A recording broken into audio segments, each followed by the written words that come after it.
the latest military news update. This is AFP Community News, hosted by Rob Susan every 12 noon, Mondays to Fridays. Only here on DWDD Armed Forces Radio. One AFP for a stronger Philippines.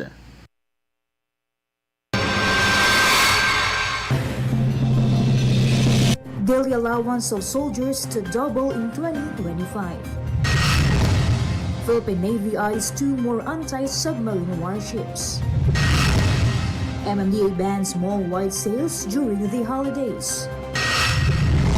BI tells foreign POGO workers to leave the country.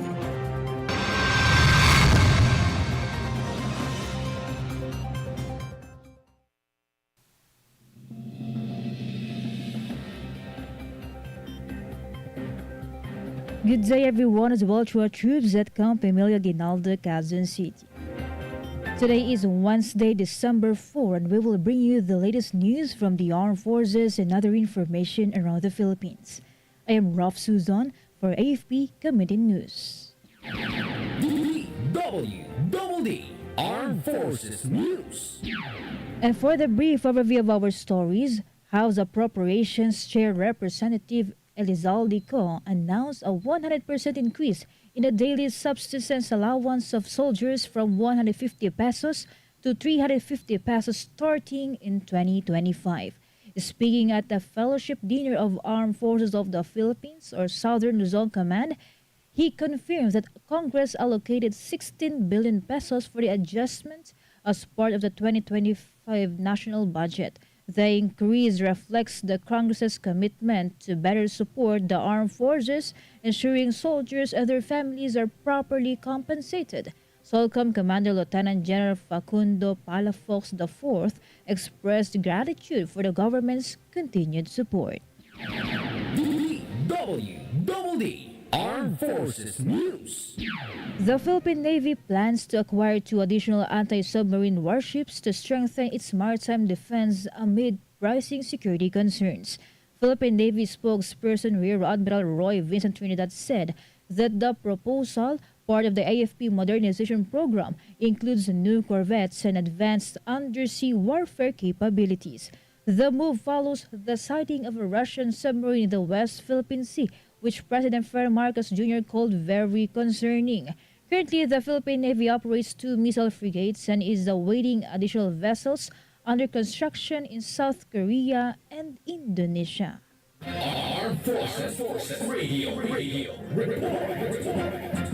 We have a report coming in from AMI about MBLT 10 marks 35th year with outreach program for children. Yes, ROF, Marine Battalion Landing Team 10 celebrated its 35th activation day by conducting an outreach program at the Good Shepherd Shelter for Children in Cagayan. The unit distributed books and organized a feeding program. The side activity aims to support the children's development. Moreover, MBLT 10 reaffirmed its commitment to community well-being. This is Ami reporting for AFP Community News, one AFP for stronger Philippines. Thank you so much, Ami. DWDD Armed Forces News. 3 members of the New People's Army involved in collecting revolutionary tax from farmers in Sultan Kudarat surrendered to the government. The rebels, including a couple and their associate, turned in their firearms and pledged allegiance at the 37th Infantry Battalion headquarters in Barangay Tibuan, Lebak. Their surrender, facilitated by local officials and army commanders, marked the 412th defection from the NPA in central Mindanao since 2022, according to the 6th Infantry Division. DWDD Armed Forces News. 25 former rebels from Negros Oriental are participating in a 22-day deradicalization program led by the Philippine Army's 302nd Infantry Brigade. The program aimed at reintegrating them into civilian life includes lectures on resource management, health, spiritual formation, and skills training. To help them adapt, the participants were taken on exposure trips to a shopping mall in Dumaguete City and local tourist spots. Brigadier General Joe Escanillas emphasized that such activities are vital in convincing the former rebels of the government's sincerity in helping them rebuild their lives. Armed Forces Radio Report. Let us hear more updates from Jai about Agusan del Norte provincial government holds Christmas celebration for former rebels and families. The provincial government of Agusan del Norte hosted a festive Christmas party for over 500 former rebels, now known as Friends Rescued, and their families at Bolihon Beach, Carmen in Agusan del Norte. The event featured the awarding of Enhanced Comprehensive Local Integration Program benefits, gift givings, games, and lively activities. Governor Maria Angelica Rosedel M. Amante encouraged the FRs to embrace new beginnings. The celebration, which included support from the Department of Health and the Philippine Army, fostered camaraderie and hope, creating a joyful atmosphere for attendees as they work toward a peaceful and brighter future. This is Jai reporting for AFP Community News, one AFP for a stronger Philippines. Thank you so much, Jai. DWDD Armed Forces News. The Police Regional Office 6 filed terrorism financing cases against 5 individuals linked to the CPP, NPA, NDF, and its allied groups in Negros Islands.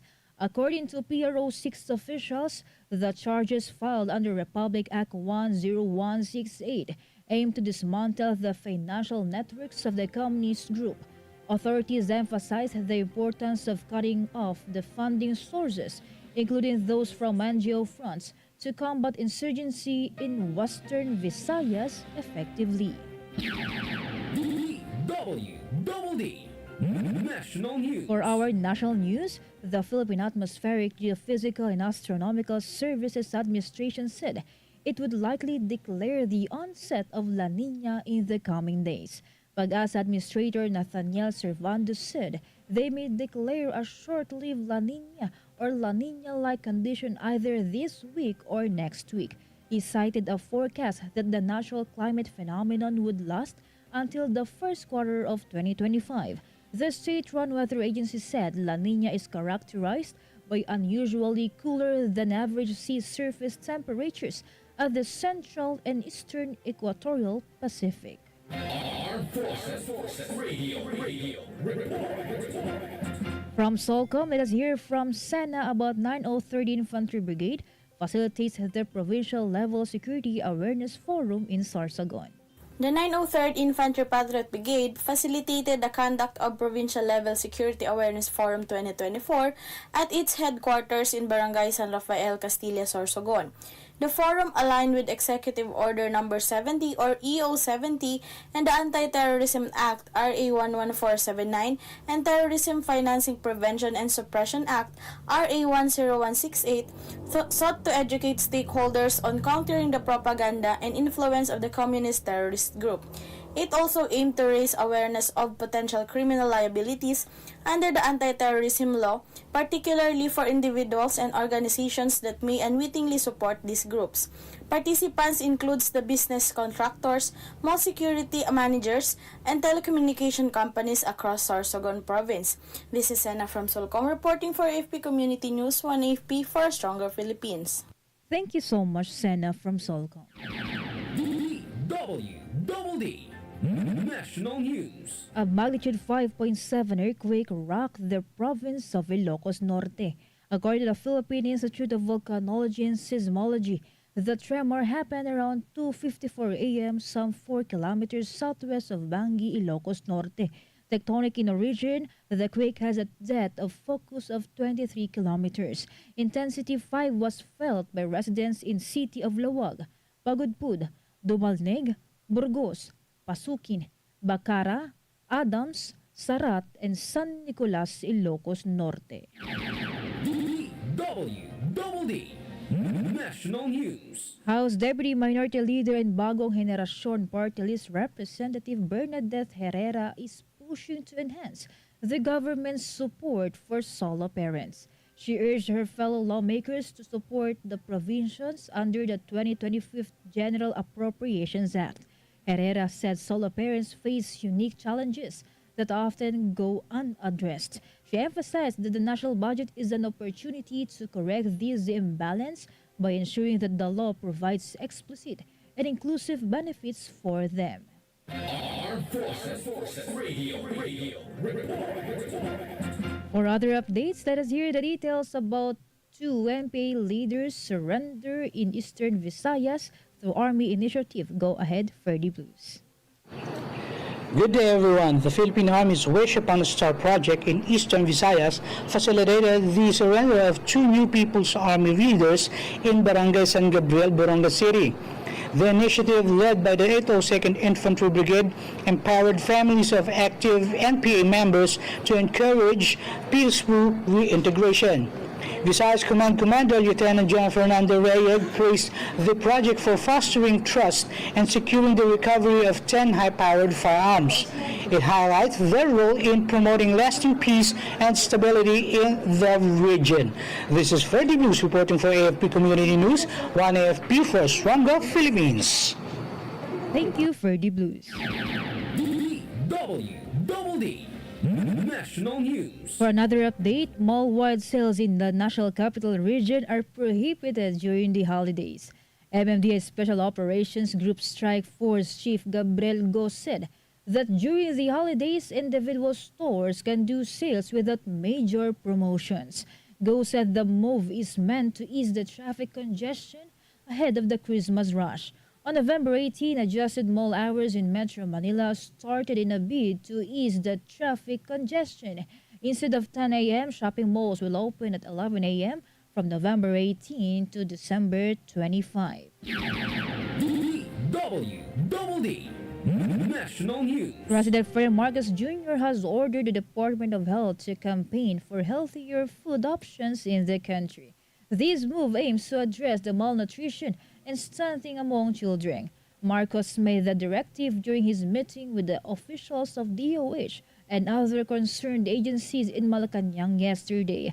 PBBM further emphasized the need to educate people to eat healthier options. The officials also discussed the strategies, initiatives, challenges, and ways forward on the implementation of DOH First 1,000-Day Program.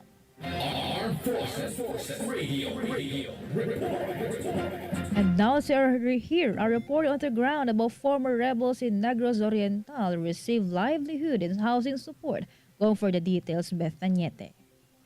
The 25 former rebels undergoing integration effort in Negros Oriental are receiving significant support from government agencies.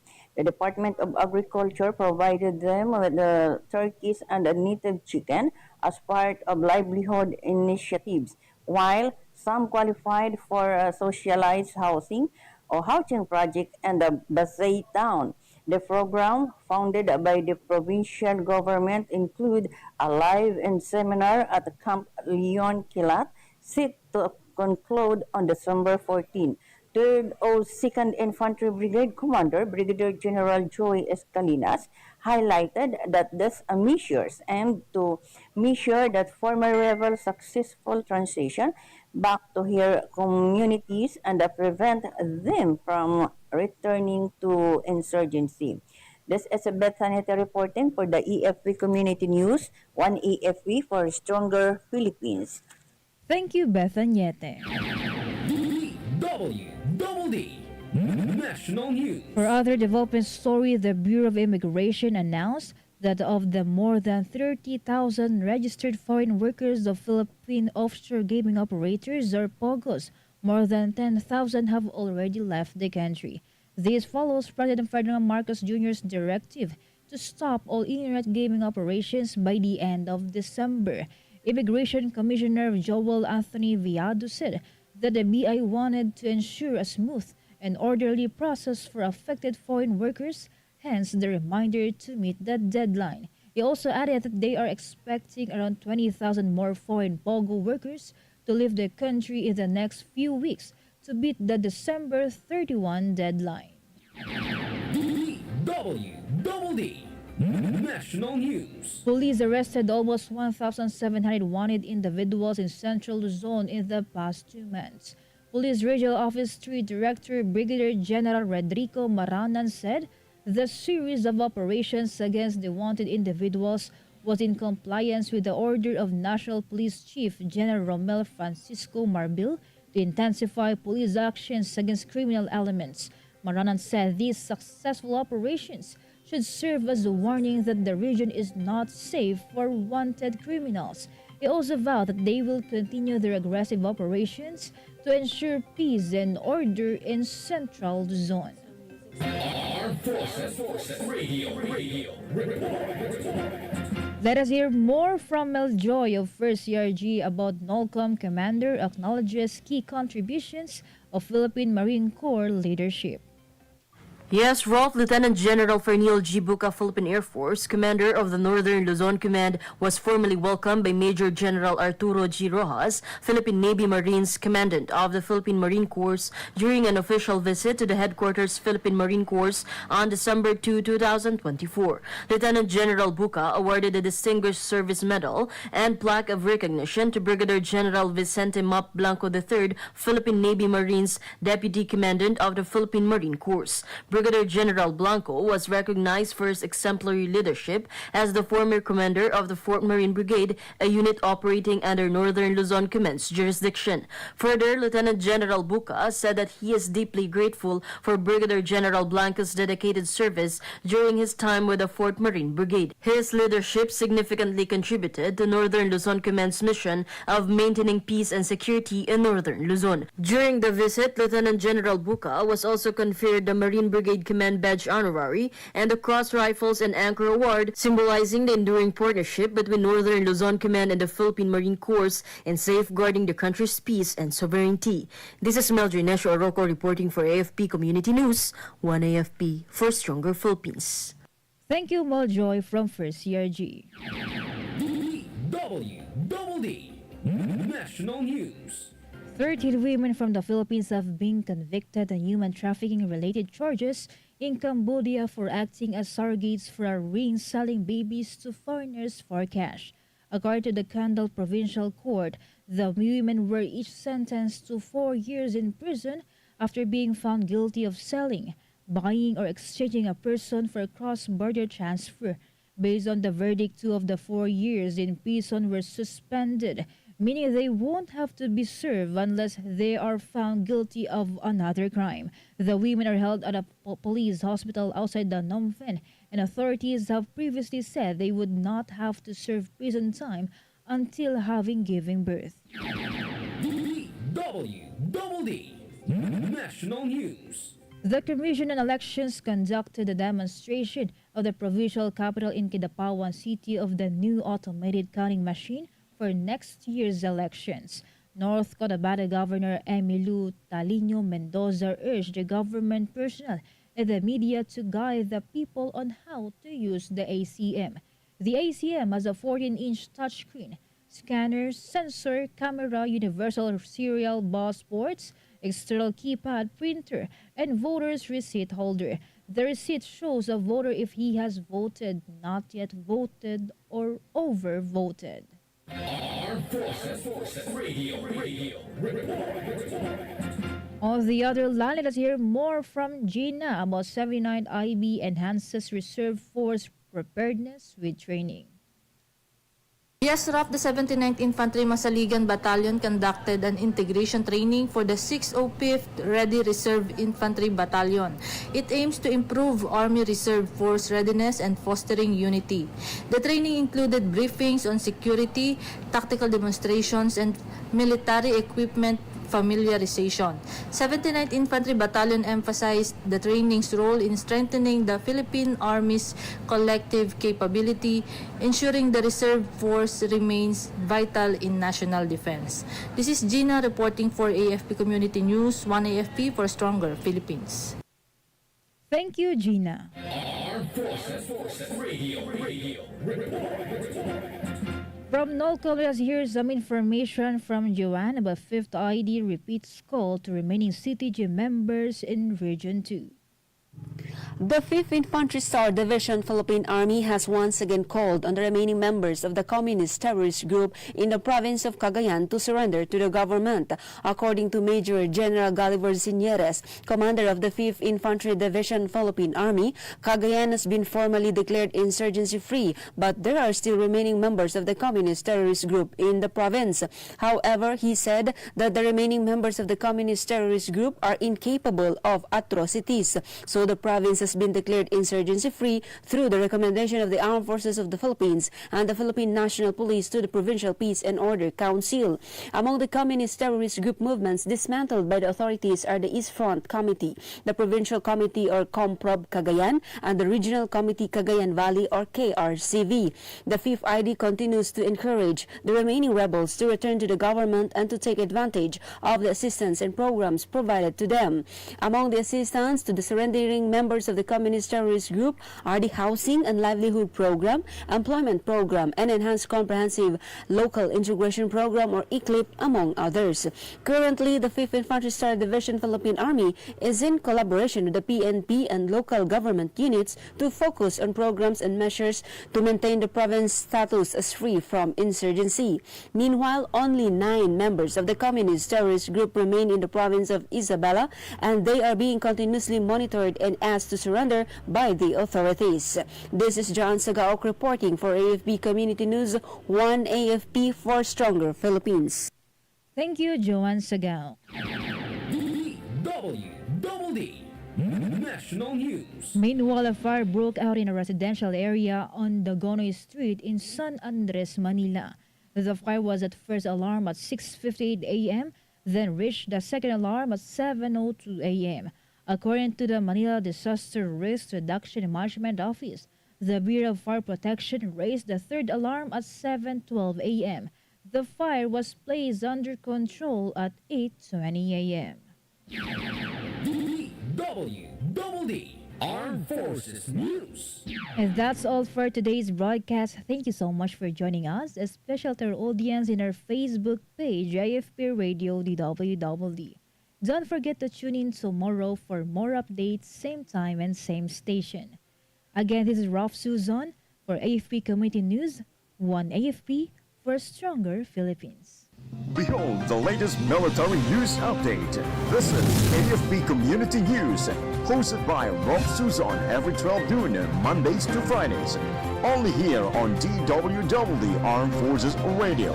1 AFP for a Stronger Philippines. Kayo ay nakatutok sa DWDD AFP Radio. Kami po ay kasapi ng KBP, kapisanan ng mga broadcaster ng